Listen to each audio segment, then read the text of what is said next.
Señor alcalde, muy buenos días. Bienvenido a la cabina de Radio Morena.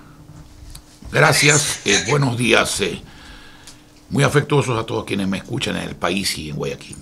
Compañeros, Daniel Solórzano, Raúl Aguirre, muy buenos días. Iniciamos este enlace de la jornada de hoy, miércoles 7 de junio. Gracias, señor alcalde. Sin duda es importante tener su opinión, también tener de primera mano las noticias de la ciudad.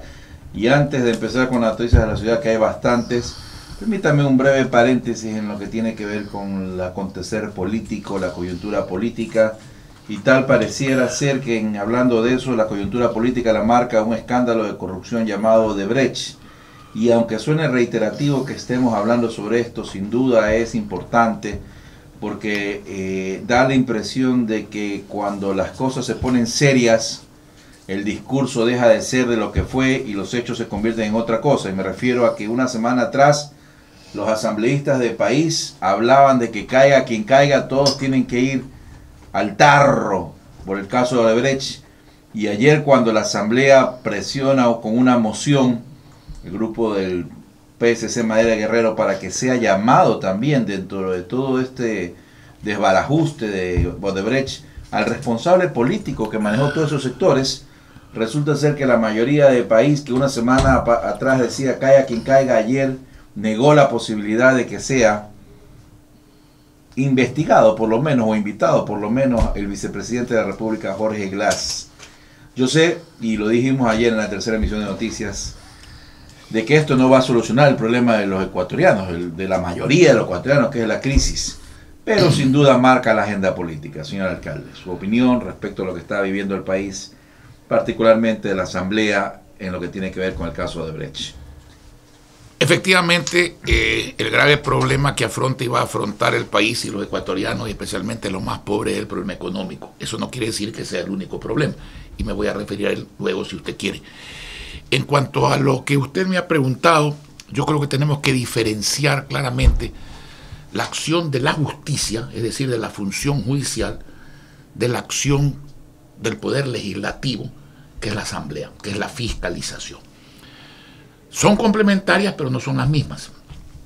En materia de justicia, yo creo que el fiscal está haciendo lo que tiene que hacer, de acuerdo a las circunstancias y a los hechos que conocemos quienes no tenemos una información interna de primera mano. Eso lo tienen las autoridades y en este caso una autoridad judicial como es el fiscal de la nación. Esas circunstancias ameritan lo que está haciendo y las medidas que está tomando. Y en esto, permítanme una digresión, hemos venido criticando duramente la toma del control total de todos los poderes del Estado por parte del anterior presidente de la República. Porque eso no es democracia. La democracia es la independencia de las funciones y entre ellas la independencia de la función judicial. Entonces, no pretendamos o no pretendan algunos ahora sustituir al expresidente en ese control. Porque el control total no es malo cuando lo tiene otro y bueno cuando lo tiene uno. La independencia es lo que se necesita y eso significa que el control no lo tenga nadie. Mientras el fiscal actúe y luego los jueces, que actúen los fiscales y los jueces, para eso están. A ellos es lo que les compete eso. Segundo, desde el punto de vista del control de fiscalización, asimismo, las circunstancias públicas ameritan la comparecencia y en su momento cuando alguien los acuse, porque los juicios políticos también tienen acusadores que tienen que cumplir requisitos de acuerdo a la ley. Cuando alguien acuse a esas personas, a esos dignatarios, a esos funcionarios, entre ellos al vicepresidente, si es el caso, al contralor, que ya está en el caso, cabe perfectamente el juicio político y hay que ir al juicio político y en el juicio político de acuerdo a las circunstancias, hay que votar en contra de aquellos que son culpables. De manera que esa es conceptualmente la función democrática, tanto de la asamblea en el control político y la fiscalización, y por otro lado y paralelamente la función del fiscal y la función de los jueces en su momento para condenar a quien haya sido acusado y se le haya probado la culpabilidad. Y eso es sano para el país. Pero para que sea sano para el país, tienen que guardarse estas reglas de seriedad. Porque si no, lo que se va a hacer es desprestigiar aún más la justicia. La justicia y la fiscalización no son un show político, ni son un abuso político. Eso es lo que se ha criticado. Entonces, ahora, para reivindicar la justicia y para que se empiece a combatir en serio estos aspectos, hay que hacer que las cosas fluyan de acuerdo con la Constitución y de acuerdo con la ley. Y yo remato esta parte con lo de fondo. La corrupción tiene un comparativo con la salud, ¿no es cierto? ¿Qué es más importante en la salud? ¿Curarse o prevenir y no enfermarse? Seguramente prevenir y no enfermarse. Cuando uno está enfermo hay que curarse. Cuando ha habido corrupción hay que sancionarla sin temor ni favor. Pero lo importante es que no exista corrupción. Y para eso hay dos mecanismos. El primero y el más importante, rodearse de personas serias como colaboradores. Y no tolerar incorrecciones administrativas. Y el segundo, lo que ya hemos tocado, una justicia sana, una justicia independiente, una justicia que no responda al gobierno de turno, ni a este ni a ninguno. Señor alcalde, el Ecuador tiene función de transparencia y control social. Existen las comisiones. El nuevo frente que propone el presidente Lenín Moreno, ¿le merece algún criterio a usted? Mire, toda labor que se haga contra la corrupción es buena, pero hay que empezar por nombrar personas idóneas, ¿no es cierto? No comprometidas o sea, independientes, que puedan apreciar las cosas y colaborar sin compromiso. Y segundo, también hay que tener algo claro. Esas comisiones son simplemente eso. Los competentes para juzgar en lo político son los legisladores. Y para juzgar desde el punto de vista de justicia es la función judicial a través de los fiscales y los jueces. Los demás no tienen nada que ver en esto. Ahora, pueden colaborar, pueden ayudar, pueden opinar, pueden investigar, pero hasta ahí. Señor alcalde, usted mencionó, y me gustaría efectivamente que analizara el siguiente tema. 2 semanas y no parece tener, o no vemos, yo particularmente no quizás he estado un poco corto de vista, pero no logro dilucidar o ver cuál es el camino que va a seguir en lo que tiene que ver con lo más importante, con lo que usted dijo, el asunto económico y cómo salir de la crisis. Tal parece que el caso de Brecht también es una especie como que de cortina de humo, como para que el gobierno de Lenín gane tiempo y después en un tiempo nos diga, ok, por este lado va a salir la crisis. A ver, yo no quiero pensar eso porque... Bueno, pero en todo caso la lucha, mediáticamente está en otro tema. La lucha contra la corrupción es una necesidad. Sí, señor. Pero definitivamente eso no va a sustituir la importancia del desempleo, la importancia de la paralización de la actividad privada, especialmente de la construcción. Eso no va a sustituir un endeudamiento agresivo y caro. Eso no va a sustituir el manoseo de los fondos privados, del seguro de los trabajadores, de los maestros, etcétera, etcétera. El grave problema de los ecuatorianos, desde otro punto de vista, porque la ética es siempre un problema que hay que atender, por supuesto, es muy importante, como la democracia, como la libertad, pero el grave problema de los ecuatorianos, especialmente los ecuatorianos pobres y de clase media, es y desgraciadamente va a ser el económico. Y si no se lo atiende en debida forma, sin exigir milagros. Porque yo creo que la primera responsabilidad del presidente de la República, y yo doy opiniones, yo no doy consejos, ni puedo decirle al presidente de la República, ni debo, qué es lo que tiene que hacer. Lo primero que se debería hacer es decirle al país qué es lo que se ha recibido. Hasta por conveniencia del propio nuevo gobierno. Transparentar las cifras. Transparentar las cifras. Porque usted ve, por ejemplo, respecto de la deuda pública y de la deuda interna y de la deuda externa que componen la deuda pública, cifras muy diferentes. Las cifras que yo tengo y que vienen de economistas muy versados en el tema, entre ellos Mauricio Pozo, no solamente Mauricio Pozo, es que la deuda sobrepasa el 60% del Producto Interno Bruto. Estamos hablando bien contabilizado todo, sin esguinces contables, ¿no es cierto? Porque el papel aguanta todo. Estamos hablando de más de 60.000 millones de dólares de deuda.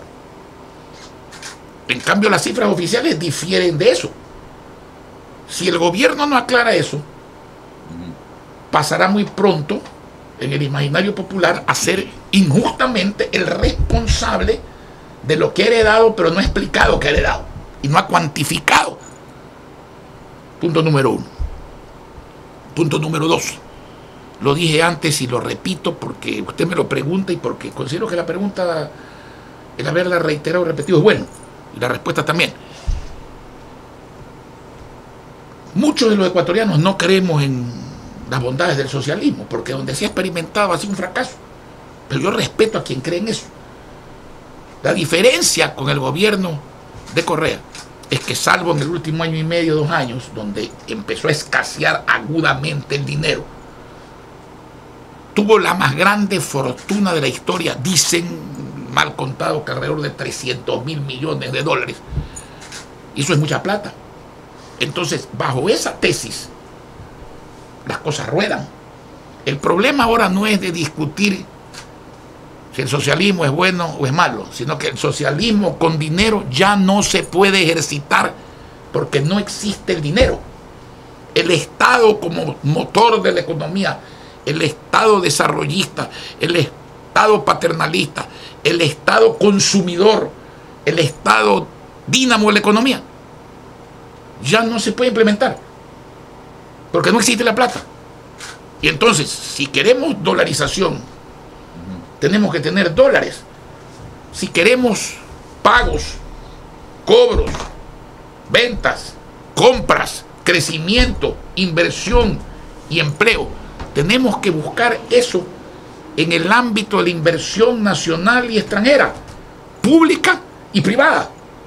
Y eso se logra con un conjunto de medidas, empezando por la actitud de confianza. Por ejemplo, el haber dicho el presidente que va a mantener la dolarización, que no va a haber una moneda paralela, aunque sean hasta el momento palabras, son palabras correctas.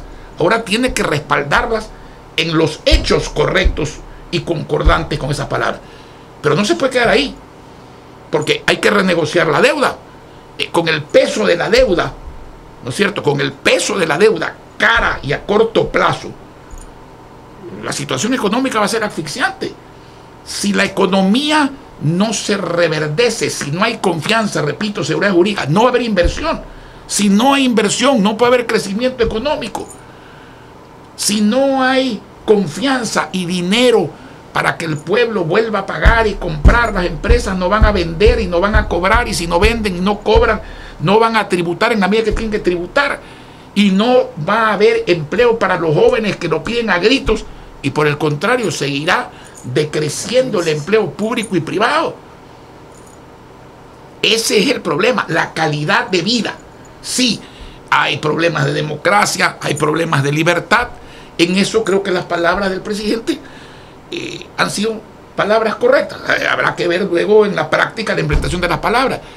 Que la corrupción se combate, correcto, pero el problema es que uno no puede comer democracia ni comer libertad. Ni hay empleo en la democracia ni empleo en la libertad. Repito, son cosas fundamentales a las que hay veces la gente que tiene problemas básicos no les da la importancia que habría de darles, pero no son los problemas únicos. Aquí hay un problema gravísimo, el problema de qué va a pasar con el nivel de vida que se está deteriorando día a día de los ecuatorianos de toda región y condición social, y especialmente en la clase media y los pobres. Y si a eso no se le da la vuelta, si no se impide la caída con medidas claras, yo le pregunto, han denunciado tratados con 16 países, me parece.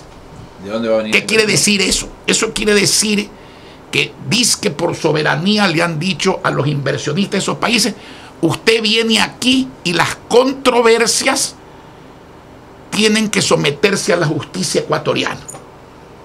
Yo le pregunto, en una actividad privada, 2 personas hacen un acuerdo, un negocio.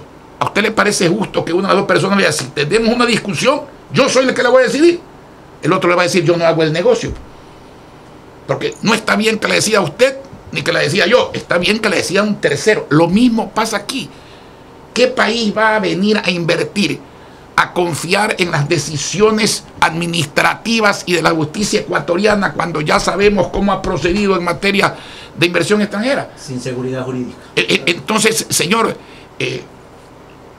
los arbitrajes, las jurisdicciones de mutuo acuerdo solo para controversias de carácter extranjero son un imperativo de volver a ponerlas en vigencia, pues si no, no va a haber inversión. Primero, yo no creo que eso sea ser soberanía, pero para el que crea que eso es ser soberanía, bueno, entonces va a haber una soberanía en ese sentido y también va a haber una soberanía del hambre, ¿no es cierto? Todas esas cosas tienen que ser encaradas, porque si no se encaran y no se encaran rápido... ¿En qué tiempo? Eso iba a decir. Pero lo más rápido que se pueda y que se deba, sin esperar ilusamente, porque tampoco sería lógico ni justo, el milagro. Okay. Usted no puede, señor, sumar 14 errores y pensar que la suma es un acierto. O sea, esto tiene un costo y un tiempo, pero mientras más rápido se actúe y se actúe bien, ese costo será menor y ese tiempo será menor, y eso quiere decir que la bonanza, que es la que todos queremos para este Ecuador, donde podemos pensar diferente en muchas cosas, pero yo creo que todos pensamos y queremos que el Ecuador salga adelante, pues, porque ese es el bienestar de los ecuatorianos. Pues. Sí, hay fanáticos y psicópatas y odiadores que piensan otras cosas, pero son una minoría que no vale la pena ni tomarla en cuenta. El común denominador de los ecuatorianos quiere el progreso de su país, basado en el progreso de la unidad familiar. El país es una suma de familias, de distintas regiones y clases sociales. Eso es lo que quiere la gente. Ahora, alcalde, muy buenos días. Es evidente que el gobierno enfrenta una crisis heredada, en lo económico, en lo político, en el tema de transparencia. ¿Cuánto puede afectar o repercutir la crisis que vive en la imagen ante el mundo, el Ecuador, a la ciudad de Guayaquil en su municipio? Bueno, el Ecuador y Guayaquil son la misma cosa, pues Guayaquil es parte del Ecuador. Si al Ecuador le va mal, a Guayaquil se afecta. Ahora, se afecta bastante menos que otras ciudades, y si al Ecuador le va bien, a Guayaquil le va mejor, porque hay un gobierno local también, como lo hay en los 200 y pico de municipios del país. Y este gobierno local está dando muestras claras que, pese a la crisis, por haber sabido administrar en las épocas de vacas gordas, dicho Montubio, ¿no es cierto? Guarden las épocas de vacas gordas para que pueda mantener su nivel de vida en la época de vaca flaca. Esa sapiencia, ¿no es cierto?, del recoger popular se aplica perfectamente. Guarde pero para mal. Eso se ha hecho, y aquí usted no ve un contratista impago, una obra parada, un programa que se haya desestimulado o suspendido, y tampoco los grandes proyectos que fueron el compromiso de mi última campaña electoral, porque todos están en marcha, todos están financiados, unos realizados, otros contratados, otros a punto de firmarse, pero todos financiados. Yo lo que puedo responder es que la marcha de Guayaquil, en función del motor municipal, que genera vivienda, que genera empleo, que genera educación, salud, regeneración urbana y mil cosas más, no se va a detener. Ahora, que la situación ecuatoriana en general, por ejemplo, en el campo del empleo, no afecte a los guayaquileños, pero por supuesto que afecta a los guayaquileños si somos parte del Ecuador. Se habla en construcción a propósito de estos temas, alcalde. Aprovechamos la oportunidad. 7:48 minutos. La construcción de la proforma para lo venidero, según las notas, se encogerá y recortará gastos corrientes y la inversión. Usted habla mucho cuando habla de su administración sobre estos temas. Ojalá se recortaran gastos corrientes. Ese es un cuento. Lo que se recorta es la inversión, que es lo que la gente recibe, quiere y debe recibir de su dinero. Ese es el tema. Nosotros no tenemos ese problema. Nosotros gastamos en empleados y en gastos administrativos no más de $15 de cada 100 que recibimos. $85 de cada 100 que recibimos van directamente al servicio, a la obra pública, más todo lo que proviene de la gestión privada vía concesiones, etcétera, relacionada con el municipio de Guayaquil, donde el gasto es cero y para efectos de la ciudad y de nosotros el 100% es inversión, porque es plata que se invierte en la ciudad y que no sale del presupuesto, que esa es la mejor cosa que se puede lograr, hacer que la empresa privada invierta en cosas que benefician a la ciudad, que benefician a la administración, que benefician a la clase popular y que no originan egreso de carácter ¿Es municipal. tan difícil propagar eso en el país? No, no es muy difícil, eso es de sentido común. Lamentablemente el sentido común es el menos común de los sentidos. Y hablando de sentido común, ayer el día martes se produjo una marcha o una protesta, algo que no se producía en mucho tiempo, pero fue una protesta bastante anecdótica, porque mientras la Fuerza Amarilla, dígase no Barcelona ni el otro equipo, sino el taxismo, bloqueaba ciertas avenidas, esta ciudad seguía andando. Seguía andando. Sí es una molestia que te bloqueen la calle o parte de la calle, Bueno, pero es que aquí es el que molestia. no trabaja no come. Pues. Entonces, más allá de Aquí no tenemos al papá Estado okay, que cierto, nos da de comer sin trabajar. Es cierto. Y lo que es peor, que hay veces practica ese viejo y maléfico dicho, ¿no? ¿Cuál? De que el vivo vive del tonto y el tonto de su trabajo. Oiga, pero más allá de que sí es una molestia, hay un... ¿Cómo compaginar, primero, entre un reclamo justo de un gremio, pero también un reclamo ciudadano que también pide cambios a un gremio que le ha costado? Bueno, usted lo ha dicho, ¿cómo compaginar? Eso se llama convivencia civilizada. Esa convivencia civilizada, pero efectiva y positiva, porque es para el bien, pues no es para el mal, es para el adelanto, no es para el atraso. Ese es el kit también de la administración pública, no solamente tener unas finanzas claras. ¿Cómo no voy a estar yo de acuerdo con el reclamo ciudadano de un mejor servicio, por ejemplo? Estoy totalmente de acuerdo.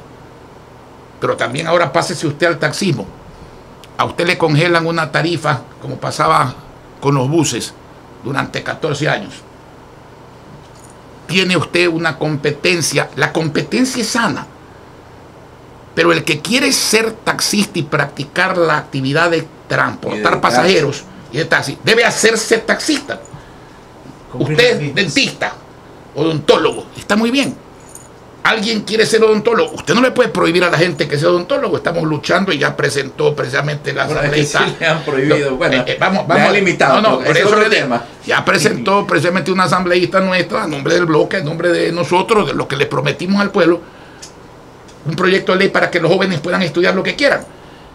Usted quiere ser taxista, está muy bien. Usted quiere ser odontólogo, está muy bien. Pero usted no puede ejercer de dentista si usted es carpintero. Entonces usted no puede ejercer de taxista si usted no es taxista. Porque el taxista tiene un carro que lo tiene que pagar, tiene repuestos que tiene que comprar, tiene revisiones que tiene que hacer y que pagar, tiene tributos que tiene que hacer y que pagar. Vive de eso. Usted le pone una competencia de gente que tiene un negocio adicional y se dedica ilegalmente a hacer una actividad. Usted lo está afectando. Entonces usted le pide por un lado mejor servicio y está bien, estoy con la ciudadanía, no puedo estar contra la ciudadanía, pero entonces dele las herramientas para que pueda servir. Déjeme ponerle un ejemplo que me parece, perdónenme la expresión, estúpido no entenderlo. Se le pide mejor servicio, pero se les impide adquirir carros de alta gama. Usted en cualquier país del mundo va al aeropuerto, encuentra taxis Mercedes-Benz nuevos, grandes. Aquí no, los obligan a tener carros de baja gama. ¿Y quién va a pagar los carros de alta gama? O sea, carros más grandes y mejores. El propio taxista. ¿Qué carajo le importa a la autoridad? Perdónenme la expresión. Deberían aplaudirlos, pues, que traigan carros mejores. Entonces hay que saber compaginar definitivamente las cosas. Ahora, en materia de tránsito sí, hay que preocuparse del tema. Por ejemplo, uno de los grandes logros que todavía la gente no lo ve porque recién se implementa en octubre. Olvídese la integración de los semáforos, que ya la hemos conversado, y que respondan a un solo control, a un solo cerebro, va a permitir mayor fluidez. Y el tráfico es esto, es circulación, es fluidez. La firma de la plataforma tecnológica, eso es un GPS, un buscador en cada bus, que le va a decir a la autoridad de tránsito municipal viéndolo en una pantalla para graficarlo de alguna manera que lo entienda la gente. Ahí está cada bus con su marcador. Le dice la velocidad, le dice si se ha salido del recorrido, le dice si está parando donde debe parar y no donde le da la gana. Entonces, hay que luchar definitivamente por los ciudadanos. Pero también los taxistas son ciudadanos. Entonces, hay que darles también la oportunidad. Hay que exigirles un mejor servicio. Pero también hay que protegerles las fuentes de trabajo y hay que darles la oportunidad de progresar. Y no hablando, sino atendiendo a cada una de las cosas. Por supuesto. Por supuesto. Bueno, ayer se reunieron los taxistas. Sí, y esto que lo estoy diciendo a usted se lo he dicho a los taxistas ayer cuando hemos conversado. Las aplicaciones tecnológicas que se reúnen, por ejemplo. Alcalde, casualmente en el mundo entero, porque en Santiago de Chile también nos han enviado reportes de que estas aplicaciones han causado problemas al taxismo. ¿Usted cree que se deben de detener o ellas se deben de regularizar? A ver, el taxismo tiene que ir a las aplicaciones. Pero tiene que ir a las aplicaciones, pero las aplicaciones deben ser con ellos como parte. Así es. Con ellos como parte. Entiendo que hay una. Sí, ya hay una. Y pueden haber más. Pero y deben haber más. Que cumplan con pero la ley. Tienen que cumplir con la ley, pues. Y tienen que considerar al profesional, pues. No puede haber, por ejemplo, ¿no es cierto?, posgrados para abogados, para mejorar el servicio que prestan los abogados y no contar con los abogados, pues. Entonces, ¿cómo puede haber mejoramiento de un servicio y no contar con la clase que legalmente está facultada para prestar el servicio, pues? Oiga, señor alcalde, todos estos temas que atañen a la ciudad, ¿podemos hablar un poquito? Hay algo que me llamó la atención, algo que promueve la municipalidad. Facilidades para el pago de legalizar los terrenos con solo $5 de entrada, $5 mensuales y hasta 5 años plazo. Por supuesto, y hemos legalizado cerca de 200.000 terrenos así, y no solamente eso, ya faltan muy pocos, sino que estamos, ya lo dijimos también aquí la semana pasada, en los enlaces, promoviendo que los ciudadanos se acerquen, los que han legalizado sus terrenos, para que no paguen tributos por 5 años. O sea, 5 años para pagar es una cosa, el terreno, pero ahora es para que no paguen impuestos por 5 años, porque así lo ha decidido la administración municipal y es un trámite muy fácil que invito a hacerlo. Sencillo, muy sencillo. Otro tema, la ciudad da la impresión que quiere recuperar también el espacio del ocio. Digo, tiene bastante, pero mañana se inaugura el algo espacio del ocio. Del ocio bien entendido, pues, ¿no? Lo lúdico, digamos, eso es otra cosa. Y ocio, señor alcalde. Y la cultura, oiga, y el teatro y todo lo demás. Porque mañana se inaugura un sector muy tradicional de Guayaquil, estoy hablando del Malecón del Salado, un espacio para el microteatro. La Bota. Exactamente. Y lo hacemos con personajes y lugares asignados a esos personajes que son muy conocidos. Pinargote, por ejemplo, Chico Jaime Tamariz, y no solamente en el Malecón del Salado, lo hacemos en el Malecón Simón Bolívar con el estudio Pulsen, también con Jaime Tamariz, lo hacemos con Santiago Roldo Bucarán, lo hemos hecho con otros... ¿Se está convirtiendo Guayaquil en una ciudad de teatro, señor alcalde? Debe convertirse, se está convirtiendo, y en eso el municipio tiene el presupuesto necesario para empujar ese tipo de actividades. Muy bien. Pero el desarrollo de Guayaquil, como el desarrollo de cualquier ciudad del mundo, de cualquier país del mundo, se hace a base del Estado y a base del sector privado. El Estado no puede hacer lo que hace el sector privado. El Estado no puede construir edificios en terrenos vacíos. El Estado podría expropiar los terrenos vacíos. ¿Los expropia para qué? Para construir, si no puede construir, para vendérselos a alguien si no los puede vender. Entonces hay que incentivar al sector privado, pero el sector privado, volvemos a su primera pregunta, la economía. La economía. El señor Clinton en el 92 le ganó la elección a un héroe de guerra como era el señor Bush padre, porque le dijo una frase célebre para que le entienda. Le dijo, el problema es la economía. Estúpido, ¿no es cierto? Vuelvo a repetir, conozco a Lenín Moreno, no es un hombre estúpido, no lo es, pero el problema es la economía. Si no hay plata para desarrollar el país, no habrá empleo, no habrá progreso, no habrá mejor calidad de vida para los ecuatorianos, y eso es lo que cuenta, eso es lo importante. Premio Latinoamérica Verde, alcalde. Ahora vamos de nuevo por otra vez, otra edición de Premios Latinoamérica Verde. Guayaquil se está convirtiendo en la capital verde de Sudamérica. Mire, no voy a darle el crecimiento porque es estadístico y es largo. Déjeme darle los resultados de ahora. 36 países intervienen. Casi 700 ciudades, 670 y pico de ciudades intervienen. Alrededor de 2.500 proyectos presentados van a concursar. Y de eso, Guayaquil está entre las 5 ciudades de esas casi 700 o 670 y pico, que es la que, entre las 5 ciudades que más proyectos presentan. De manera que eso es otro programa institucional de Guayaquil. Hasta hace poco, y pese a las diferencias políticas, lo hicimos con el gobierno también. El gobierno participaba en una cantidad, la Corporación Andina de Fomento participaba y nosotros también. Ahora el gobierno ya no participa. Para nosotros, con crisis o sin crisis, el proyecto sigue adelante y para la Corporación Andina sigue adelante. Y con eso me despido porque son las 8:59 minutos. Registro de la 8 y 59 segundos. Está viendo los segundos. Oiga, Sí, señor. el registro cédula inmobiliaria Sí. para esta fecha se anuncia. Sí. Sí, eso está ya establecido. Eso están dando como están dando el catastro digital. Para fin de año, Dios mediante, cuando usted saque su certificado, le va a salir la foto y la ubicación georreferencial de su inmueble. También. Oiga, antes que se vaya, porque usted hace poco, muy poquito inauguró la Casa de Barcelona, pero me dijeron por ahí que también va a ser un acto para los emergentes. Sí, así es. Así lo vamos a hacer esta semana, un reconocimiento. Muy bien. Se está haciendo Glorias emergencia, azules. alcalde. Pero No, ¿cuál es el problema? No, yo tengo una sola camiseta en ¿Cómo todo. es la relación con el gobernador, por cierto, que es barcelonista también? ¿Ah? La relación con José Francisco Ceballos es una relación cordial, data de hace muchísimos años.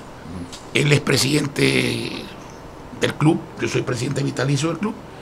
Él es gobernador, yo soy alcalde. No pensamos igual en muchas cosas, pero tenemos ambos la obligación. Fueron testigos de de servir un matrimonio colectivo ahí en el Monumental, a días de haberse posicionado Así es. como gobernador. Y cuando alguien me dijo, esto es extraño porque hace tiempo que no se ve, mi respuesta fue, lo extraño es lo que pasaba. Lo extraño es que dos autoridades no hablen. De una misma ciudad, de una ¿No es misma cierto? provincia. Lo normal es que hablen.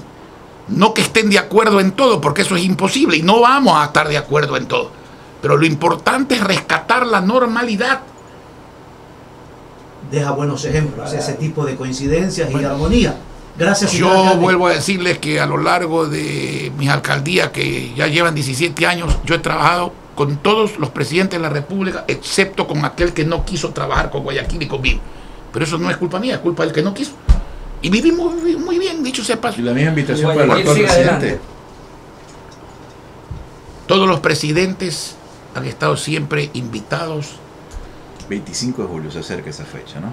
Y Clave. siempre les dije, el que sienta que debe estar ahí, que vaya. Muy bien. Y sería un signo realmente representativo para lo que busca el país, la reconciliación nacional. Señor alcalde, muy buenos días. Gracias a ustedes.